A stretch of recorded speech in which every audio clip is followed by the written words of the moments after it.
రామాయణాన్ని ఎందుకోసం చదవాలంటే మానవ జీవితాన్ని సంస్కరించగల మహాకావ్యం రామాయణం. మానవ హృదయాల నుంచి ఎప్పటికీ చెరగని కథ. అమ్మానాన్నల అనురాగం, పుత్రుల అభిమానం, అన్నదమ్ముల అనుబంధం, భార్యాభర్తల సంబంధం, గురుభక్తి, శిష్యానురక్తి, స్నేహఫలం, ధర్మబలం, వినయంతో ఒదగడం, వివేకంతో ఎదగడం, జీవకారుణ్య భావన, ప్రకృతి లాలన, ఇలా జీవిత పార్శ్వాలనెన్నింటినో పట్టి చూపిస్తుంది రామాయణం. రామాయణాన్ని చదవడమంటే జీవితాన్ని చదవడమే. రామాయణం పారాయణ గ్రంథం కాదు, ఆచరణ ప్రధాన గ్రంథం. ఉత్తమ ధర్మాలను ఆచరిస్తే మనిషి మనీషిగా ఎలా ఎదగగలడో నేర్పుతుంది. చిన్న చిన్న పాత్రల ద్వారా సమున్నత సందేశాన్నందిస్తుంది. రామో విగ్రహవాన్ ధర్మః సత్యధర్మ పరాక్రమః అన్న మహితోక్తిని మారీచుని నోటి నుండి మహర్షి పలికించాడు. రాముని వంటి ఆదర్శమూర్తి, రామాయణం వంటి ఆదర్శకావ్యం నభూతో నభవిష్యతి. మనిషి ఉన్నంతకాలం రామాయణముంటుంది. ప్రపంచ సాహిత్యంలోనే ఆదికావ్యం రామాయణం. వాల్మీకి మహర్షి దీన్ని రచించి ఆదికవిగా కీర్తి పొందాడు. రామాయణం, పౌలస్త్యవధ, సీతాయాశ్చరితం మహత్ అనే 3 పేర్లు దీనికున్నాయి. 6 కాండల అనగా విభాగం తో 24,000 శ్లోకాలతో సంస్కృత భాషలో సాగిన రచన ఇది. తరువాతి కాలంలో ఎన్నో రామాయణాలు వచ్చాయి. మన దేశంలోనే కాదు, ప్రపంచంలోని పలు దేశాల్లో ఈ రామాయణ కథ మనకు కనిపిస్తుంది. వారి వారి ప్రతిభననుసరించి వాల్మీకి కథకు జోడింపులు చేసిన కవులు ఉన్నారు. అవే నిజం అన్నంతగా ప్రచారం పొందాయి కొన్ని సంఘటనలు. వాల్మీకి రామాయణ కథము సంక్షిప్తంగా అందించే ప్రయత్నమిది. సమున్నత సమాజాన్ని నిర్మించడమే లక్ష్యంగా ముందు తరాల వారికి స్ఫూర్తి కోసం చేసిన రచన ఇది. బాలకాండ. శ్రీమన్నారాయణుని నిరంతరం స్మరించే నారద మహర్షి ఒకనాడు మునిశ్రేష్ఠుడైన వాల్మీకి ఆశ్రమానికి వచ్చాడు. నారదుడు తపస్వి, వాక్చతురుల్లో శ్రేష్ఠుడు. వాల్మీకి జిజ్ఞాసతో నారదుల వారినడిగాడు. జిజ్ఞాసే విజ్ఞానానికి మూలం. ఓ మహర్షి, అన్నీ మంచి గుణాలు కలవాడు, ఎలాంటి ఆపదలు చుట్టుముట్టినా తొణకనివాడు, ధర్మం తెలిసినవాడు, ఆశ్రయించిన వారిని ఆదుకునేవాడు, మాట తప్పనివాడు, సకల ప్రాణులకు మేలు చేసేవాడు, వీరుడు, ధీరుడు, అసూయ లేనివాడు, అందమున్నవాడు, ఇలాంటి శుభలక్షణాలు కలవాడెవరైనా ఈ లోకంలో ఉన్నారా అని ప్రశ్నించాడు. నారదుడు చిరునవ్వుతో సమాధానమిచ్చాడు. మహాముని, ఇన్ని లక్షణాలు ఒకే వ్యక్తిలో కుదురుకోవడం సాధారణంగా జరగదు. కాని నీవు తెలిపిన విశిష్ట గుణాలన్నీ మూర్తీభవించినవాడు శ్రీరాముడని తెలిపాడు. రామాయణ గాథను సంక్షిప్తంగా వాల్మీకి వినిపించాడు నారదుడు. అక్కడ్నుంచి బ్రహ్మలోకానికి వెళ్ళిపోయాడు. రామకథ వాల్మీకి మనస్సులో నాటుకుపోయింది. నారదుని మాటలు ఇంకా చెవిలో ఇల్లు కట్టుకుని పోరుతున్నాయి. గంగానదీ సమీపానగల తమసానదికి స్నానం చేయడానికి బయల్దేరాడు. భరద్వాజాది శిష్యులు వెంట నడుస్తున్నారు. తమసానది మంచివాని మనస్సువలే స్వచ్ఛంగా ఉంది. స్నానానికి నదిలోకి దిగిన వాల్మీకి చుట్టూ ఉన్న ప్రకృతి అందాలకు పరవశిస్తున్నాడు. సమీపంలో ఒక కొమ్మపైన క్రౌంచపక్షుల జంటను చూశాడు. వాటి అనురాగం ముచ్చట గొలుపుతున్నది.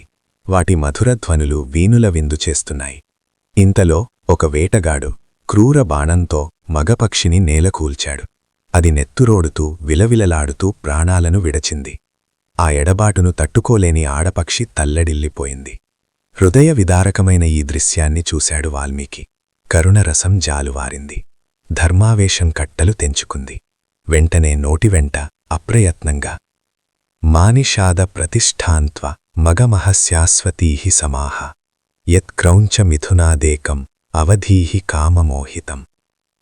ఓ కిరాతుడా, క్రౌంచపక్షి జంటలో పరవశమయ్యున్న ఒక పక్షిని చంపిన నీవు శాశ్వతంగా అపకీర్తి పాలవుతావు అన్న మాటలు వచ్చాయి. అననైతే అన్నాడు కాని తర్వాత అతనికే ఆశ్చర్యం వేసింది. ఈ మాటలు సమానాక్షరాలు గల 4 పాదాలతో లయబద్ధంగా వచ్చాయి. ఇది ఛందోబద్ధమైన శ్లోకమేనని నిర్ధారించుకున్నాడు. శోకం నుంచి శ్లోకం పుట్టింది. ఆశ్రమానికి తిరిగి వచ్చారందరూ. కాని క్రౌంచపక్షి దారుణ దృశ్యం మాత్రం వాల్మీకి మనస్సు నుంచి వెనుదిరగడం లేదు. అదే ఆలోచన, అదే ఆవేదన. ఇంతలో సృష్టికర్త అయిన బ్రహ్మ వాల్మీకిని చూడడానికి ఆశ్రమానికి వచ్చాడు. అతనికి శాస్త్రోక్త ఉపచారాలన్నీ చేశాడు వాల్మీకి. బ్రహ్మ వాల్మీకిని కూర్చోమన్నాడు. బ్రహ్మ ఆసనం కన్నా కొంచెం తక్కువ ఎత్తుగల ఆసనం పైన కూర్చున్నాడు వాల్మీకి. ఇది పెద్దల పట్ల ప్రవర్తించవలసిన తీరు. బ్రహ్మ ఎదురుగా ఉన్న క్రౌంచపక్షి బాధ వాల్మీకిని వదలడం లేదు. మనస్సులో మానిషాద శ్లోకమే మళ్లీ ధ్వనించింది. అన్నీ తెలిసిన బ్రహ్మ చిరునవ్వును చిందిస్తూ, ఓ ఋషీశ్వర, నీవు పలికినది శ్లోకమే. అది నా సంకల్ప ప్రభావం. ఈ ఛందస్సులోనే శ్రీరామచరిత్రను రాయమని ఆదేశించాడు. నారదుడు స్పష్టంగా వివరించని రామకథా రహస్యాలు కూడా నీకు స్ఫురిస్తాయని అనుగ్రహించాడు. ఈ భూమండలంలో పర్వతాలు, నదులు ఉన్నంతకాలం రామాయణ గాథను జనులు కీర్తిస్తూనే ఉంటారని ఆశీర్వదించాడు. బ్రహ్మ ఆదేశానుసారం రామాయణ రచనకు శ్రీకారం చుట్టాడు వాల్మీకి మహర్షి. అయోధ్యానగరం. సరయూ నది తీరంలో కోసల అనే సుప్రసిద్ధ దేశముంది. అందులోదే అయోధ్య అనే మహానగరం. అయోధ్య అంటే యోధులకు జయించడానికి శక్యం కానిది. మనువు దీన్ని నిర్మించాడు. కోసల దేశాన్ని దశరథ మహారాజు పరిపాలిస్తున్నాడు. అతడు సూర్యవంశంవాడు, మహావీరుడు, దేవతల పక్షాన రాక్షసులతో ఎన్నో మార్లు యుద్ధం చేసినవాడు, ధర్మపరాయణుడు, ప్రజలను కన్నబిడ్డలలా చూసుకునేవాడు. వశిష్ఠ, వామదేవులు అతని ప్రధాన పురోహితులు, సుమంత్రుడు మొదలగా గల 8 మంది మంత్రులు. ఇతని పాలనలో కోసల దేశం భోగభాగ్యాలతో విలసిల్లింది. ప్రజలు ధర్మవర్తనులై సుఖసంతోషాలతో ఉన్నారు. యథా రాజా తథా ప్రజాః. రాజు ఎలా ఉంటే ప్రజలు అలాగే ఉంటారు. ఎన్ని ఉన్నా సంతానం లేదన్న చింత దశరథుణ్ణి కుంగదీసింది. సంతాన ప్రాప్తి కోసం అశ్వమేధయాగం చెయ్యాలన్న ఆలోచన కలిగింది. వెంటనే పురోహితులు, గురువులతో సమావేశమయ్యాడు. మనసులోని మాట చెప్పాడు. వారు తథాస్తు అన్నారు. సరయూ నదికి ఉత్తర తీరంలో యజ్ఞవేదిక సిద్ధమైంది. మంత్రి, సారథి అయిన సుమంత్రుడు ఈ యాగానికి ఋష్యశృంగ మహర్షిని ఆహ్వానిస్తే ఫలవంతమవుతుందని సూచించాడు. ఋష్యశృంగుడు విభాండక మహర్షి కుమారుడు, నిష్ఠాగరిష్ఠుడు. అతడు ఎక్కడ ఉంటే అక్కడ వానలు బాగా కురుస్తాయి. దశరథుని ఆజ్ఞ మేరకు ఋష్యశృంగుణ్ణి సగౌరవంగా తోడ్కొనివచ్చారు. 3 రోజులపాటు అశ్వమేధయాగం శాస్త్రోక్తంగా నిర్వహించారు. తరువాత దశరథుడు ఋష్యశృంగునితో పుత్రప్రాప్తి కోసం చేయవలసిన క్రతువును గురించి అడిగాడు. ఆ భారాన్ని ఋష్యశృంగునిపైనే ఉంచాడు. దశరథుని అభ్యర్థనను మన్నించిన ఋష్యశృంగుడు పుత్రకామేష్టి అనే యాగాన్ని ప్రారంభించాడు. హవిస్సులందుకోవడానికి బ్రహ్మాది దేవతలు, గంధర్వులు, సిద్ధులు, మహర్షులు యజ్ఞశాలలో ప్రత్యక్షమయ్యారు. అదే సమయంలో దేవతలందరూ బ్రహ్మను చేరి తమ గోడు వెళ్లబోసుకున్నారు. రావణాసురుడు బ్రహ్మవర ప్రభావం చేత విర్రవీగుతూ తమను చిత్రహింసలకు గురిచేస్తున్నాడన్నారు. ముల్లోకాలను బాధించడమేగాక ఇంద్రుణ్ణి సైతం రాజ్యభ్రష్టుణ్ణి చేయడానికి పూనుకున్నాడని తెలిపారు. అతని దుండగాలకు అంతేలేదన్నారు. ఋషుల, యక్షగంధర్వుల మాటాటుంచి అతని భయంతో సూర్యుడు, సముద్రుడు, వాయువు కూడా తమ సహజస్థితిని ప్రకటించలేకపోతున్నారని వాపోయారు. అతని పీడ విరగడయ్యే ఆలోచనను బ్రహ్మనే చెప్పమని వేడుకున్నారు. బ్రహ్మదేవతలతో రావణుడు గంధర్వ, యక్ష, దేవ, దానవులచే మరణం లేకుండా నన్ను వరం కోరాడు. మానవుల పట్ల అతనికి చులకన భావం. అందుకే వారి గురించి ప్రస్తావించలేదు. కనుక మానవుని చేతిలోనే రావణునికి మరణముందని అన్నాడు. ఇంతలో శ్రీ మహావిష్ణువు శంఖచక్ర గదాధారి వచ్చాడు. దేవతలు ఆ దేవదేవుణ్ణి అనేక విధాలుగా స్తుతించారు. వరగర్వం చేత కన్ను నిన్నుగానక ప్రవర్తిస్తున్న రావణుణ్ణి సంహరించడానికి మానవుడిగా అవతరించమని అభ్యర్థించారు. దశరథ మహారాజుగారి 3 భార్యలకు 4 రూపాలలో పుత్రుడవు కమ్మని ప్రాధేయపట్టారు. అభయమిచ్చాడు. ఆశ్రితవత్సలుడు. అందరి పూజలందుకొని అంతర్ధానమయ్యాడు. దశరథుడు పుత్రకామేష్టి చేసినప్పుడు యజ్ఞకుండం నుంచి గొప్ప తేజస్సుతో కూడిన ఒక దివ్యపురుషుడు ఆవిర్భవించాడు. అతడు బ్రహ్మ పంపగా వచ్చినవాడు. చేతిలో బంగారు పాత్ర, వెండి మూతతో. అందులో దివ్య పాయసముంది. దాన్ని దశరథునకందించాడు. ఈ పాయసం సంపదలనిస్తుంది, ఆరోగ్యాన్ని పెంపొందిస్తుంది, అన్నింటినీ మించి సంతానాన్ని ప్రసాదిస్తుందన్నాడు. పేదవానికి పెన్నిది దొరికినట్లయింది దశరథునికి. అతని మనస్సు ఆనందతాండవం చేసింది. దివ్యపాయసాన్ని తన భార్యలైన కౌసల్య, సుమిత్ర, కైకేయీలకు పంచాడు. సంవత్సర కాలం గడిచింది. చైత్రశుద్ధ నవమినాడు కౌసల్యకు శ్రీరాముడు జన్మించాడు.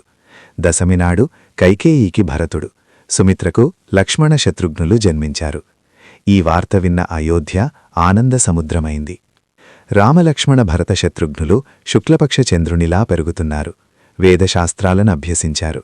ధనుర్విద్యలో నైపుణ్యం సంపాదించారు. విజ్ఞాన ఖనులయ్యారు. సద్గుణాలకు ఆటపట్టినారు.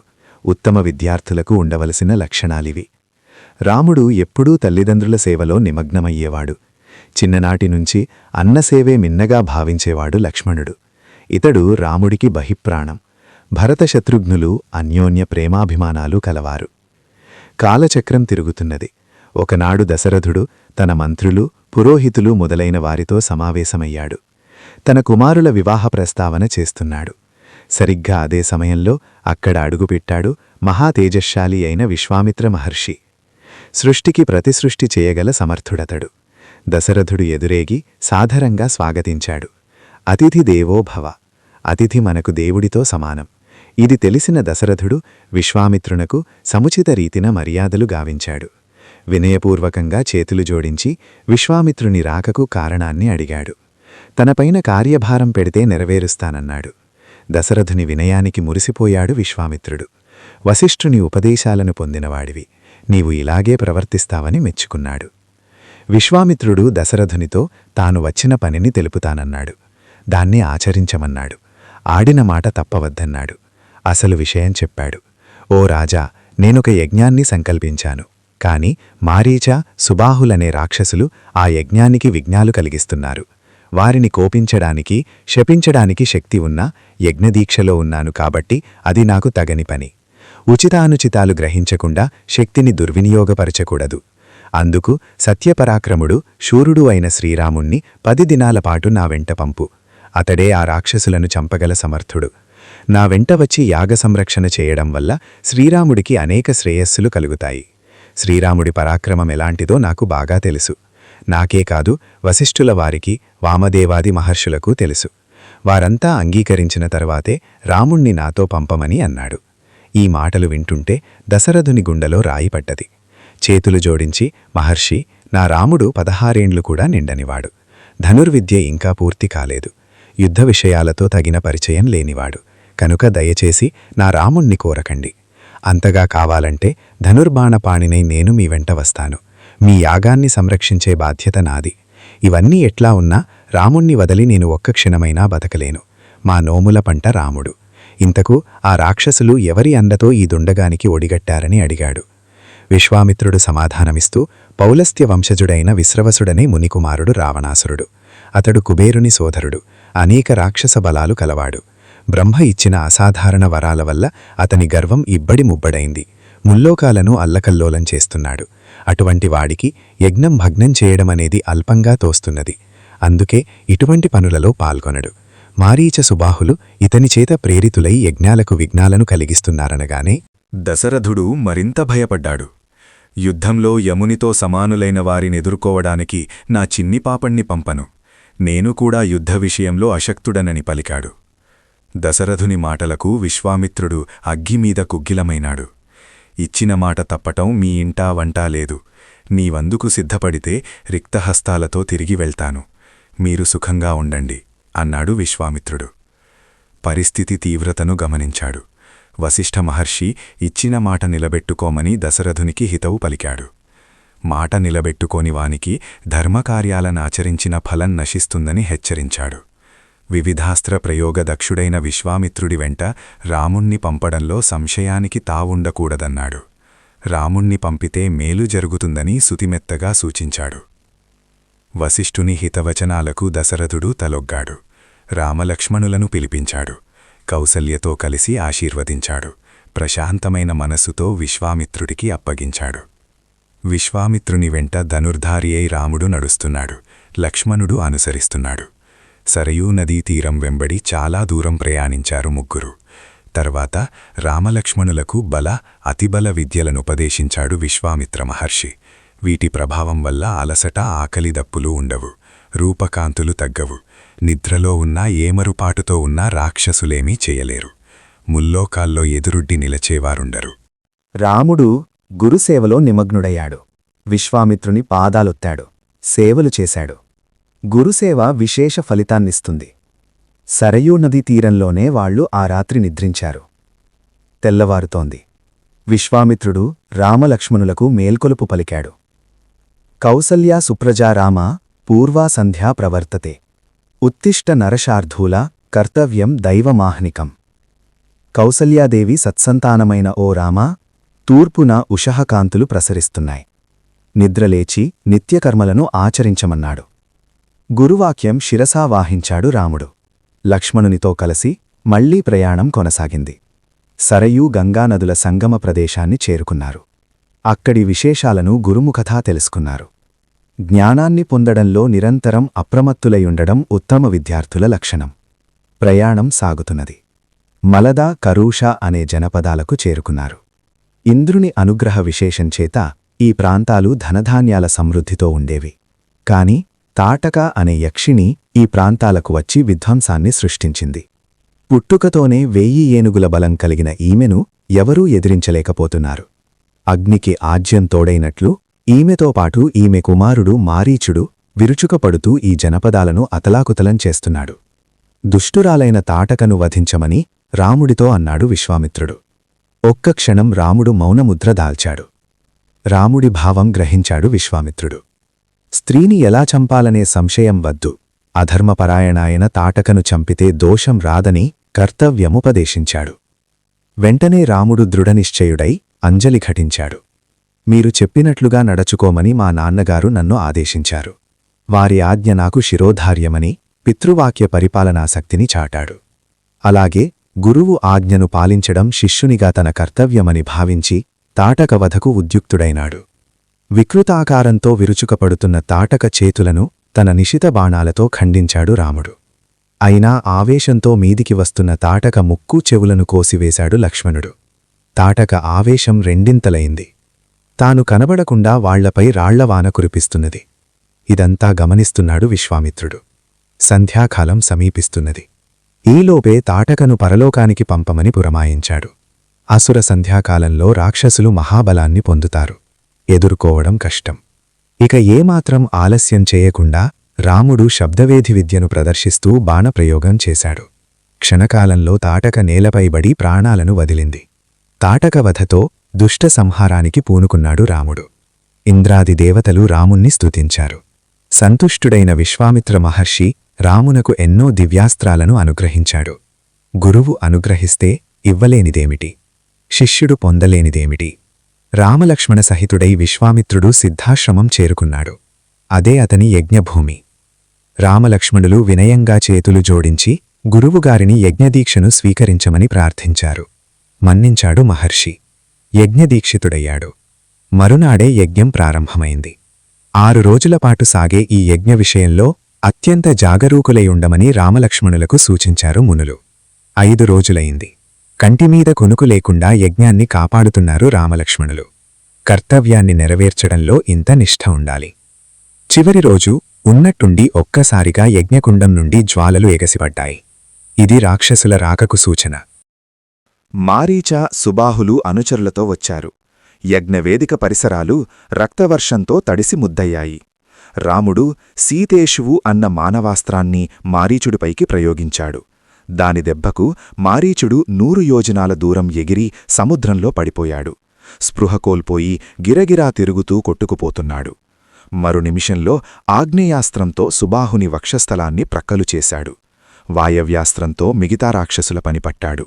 రాక్షసబాధ తొలగింది. యజ్ఞం నిర్విఘ్నంగా జరిగింది. విశ్వామిత్రుడు సంతోషించాడు.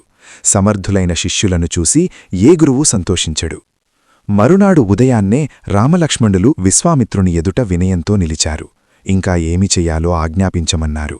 విశ్వామిత్రుడు, ఓ రామా, మిథిలానగర ప్రభువు పరమధార్మికుడైన జనక మహారాజు ఒక యజ్ఞాన్ని చెయ్య సంకల్పించాడు. మనం అక్కడికి వెళ్దాం. అక్కడ అద్భుతమైన ఒక మహాధనస్సుంది, నీవు చూడవచ్చునన్నాడు. సంసిద్ధులయ్యారు రామలక్ష్మణులు. మునిననుసరిస్తూ మిథిల వైపుగా ముందుకు సాగుతున్నారు. అడుగులతో పాటు మాటలు సాగుతున్నాయి. రాముని కోరిక మేరకు తమ వంశ పుట్టుపూర్వోత్తరాలను వివరించాడు విశ్వామిత్రుడు. ఆ రాత్రి శోణానదీ తీరంలో విశ్రమించారు. మరునాడు పవిత్ర గంగానదిని దర్శించారు. స్నానాలాచరించి విద్యుక్త ధర్మాలను నెరవేర్చారు. గంగా వృత్తాంతాన్ని వినగోరుతున్నానని వినయంగా అడిగాడు రాముడు. వినిపించాడు విశ్వామిత్రుడు. జిజ్ఞాసులైన శిష్యులు, విజ్ఞాని అయిన గురువు. ఇక జ్ఞానప్రసారానికి అడ్డుంటుందా? పాతాళంలో బూడిద కుప్పలై పడి ఉన్న తన పితరులైన సగరపుత్రులకు ఉత్తమ గతులు కల్పించడానికి సంకల్పించాడు భగీరథుడు. అందుకు ఒకటే మార్గముంది. సురగంగను వారి బూడిద కుప్పలపై ప్రవహింపచేయడం. కాని ఆకాశంలోని గంగను పాతాళానికి దింపడం ఒక పట్టాన జరిగే పనేనా? అయినా దృఢ సంకల్పానికి అసాధ్యమైనది లేదు. భగీరథుడు తీవ్రమైన తపస్సు చేశాడు. బ్రహ్మను శివుణ్ణి మెప్పించాడు. ఎన్ని అడ్డంకులు ఎదురైనా సంకల్పం నుంచి పక్కకు తప్పుకోలేదు. గంగను పాతాళం దాకా తీసుకువెళ్లడంలో సఫల మనోరథుడయ్యాడు. అందుకే పట్టుడల విషయంలో భగీరథ ప్రయత్నం అన్న జాతీయమేర్పడింది. భగీరథుని వంశంలోనివాడే రాముడు. గంగావతరణాన్ని గురించి విశ్వామిత్రుడు రాముడికి చెప్పడంలో ఒక అంతర్యముంది. తన పూర్వీకులు ఎంత గొప్పవారో తెలుసుకొని దానికనుగుణంగా నడవడం, పితరుల పట్ల ఎంత భక్తి ప్రపత్తులుండాలో తెలపడం, పట్టిన పని ఫలవంతమయ్యే వరకు పట్టుదల ఎలా ఉండాలో చెప్పడం. అయితే ఇవన్నీ నేరుగా చెప్పలేదు విశ్వామిత్రుడు. అయినా అంతర్యాన్ని గ్రహించాడు రాముడు. ఇదే ఉత్తమ గురుశిష్యుల వ్యవహారం. మిథిలానగర సమీపానికి చేరుకున్నారు విశ్వామిత్ర రామలక్ష్మణులు. అక్కడ ఒక ఆశ్రమాన్ని చూశాడు రాముడు. అది పాతదైనా అందంగా అగుపిస్తున్నది. కాని జనసంచారమే లేదు. ఏమిటీ చిత్రమని అడిగాడు రాముడు. అది గౌతమ మహర్షి ఆశ్రమమని ఆ కథనంతా వివరించాడు విశ్వామిత్రుడు. మహాతపస్సంపన్నుడైన గౌతమ మహర్షి తన భార్య అయిన అహల్యతో ఈ ఆశ్రమంలో ఉండేవాడు. ఒకానొక సందర్భంలో అహల్య అపరాధం చేసిందని భావించి ఆగ్రహోదగ్రుడయ్యాడు గౌతముడు. కొన్ని వేల సంవత్సరాలు అన్నపానాదులు లేక వాయువునే ఆహారంగా తీసుకుంటూ ఈ ఆశ్రమంలోనే బూడిదలో పడి ఉండమని ఆమెను శపించాడు. ఎవ్వరికీ కనబడకుండా ఉంటావన్నాడు. రాముని రాకతో శాపవిముక్తి కలిగి నిజరూపాన్ని పొందుతావన్నాడు. రామ, గౌతమాశ్రమంలో కాలుమోపి అహల్యకు శాపవిముక్తి కలిగించు అని విశ్వామిత్రుడు ఆజ్ఞాపించాడు. చుట్టూ బూడిద ఆవరించి ఉండి కఠోర దీక్షలో ఉన్న అహల్య పొగకమ్ముకున్న అగ్నితేజస్సులా ఉండి ఆ మహాత్మురాలిని రాముడు చూశాడు. రాముడి దర్శనంతో ఆమెకు శాపవిముక్తి కలిగింది. అహల్యా గౌతములు రాముణ్ణి యథావిధిగా గౌరవించారు. వారి సత్కారాలందుకుని రాముడు విశ్వామిత్రుణ్ణి వెంట లక్ష్మణనహితుడై మిథిలానగరానికి బయలుదేరాడు. మిథిలానగరంలో ప్రభువైన జనక మహారాజు వీరిని సముచితంగా సమాదరించాడు. మిథిలలో అహల్యా గౌతముల పెద్ద కుమారుడైన శతానందుడు రామదర్శనం చేసుకున్నాడు. తన తల్లినుద్ధరించినందులకు కృతజ్ఞతాంజలులు సమర్పించాడు. మహాతపశ్శాలి అయిన విశ్వామిత్రుని అనుగ్రహం పొందగలగడం చాలా విశేషమని రాముణ్ణి మెచ్చుకున్నాడు. విశ్వామిత్ర మహర్షి అసాధారణ శక్తి సామర్థ్యాలను వివరించాడు శతానందుడు. మరునాడు ప్రాతకాలంలో జనకుడు విశ్వామిత్ర రామలక్ష్మణులను ఆహ్వానించాడు. కర్తవ్యోపదేశం చేయవలసిందిగా విశ్వామిత్రుణ్ణి ప్రార్థించాడు. అప్పుడు ప్రత్యుత్తరమిస్తూ విశ్వామిత్రుడు, వీరు దశరథ మహారాజు కుమారులు, జగత్ప్రసిద్ధులైన వీరులు. మీ దగ్గరున్న ధనుస్సును చూడాలనుకుంటున్నారు.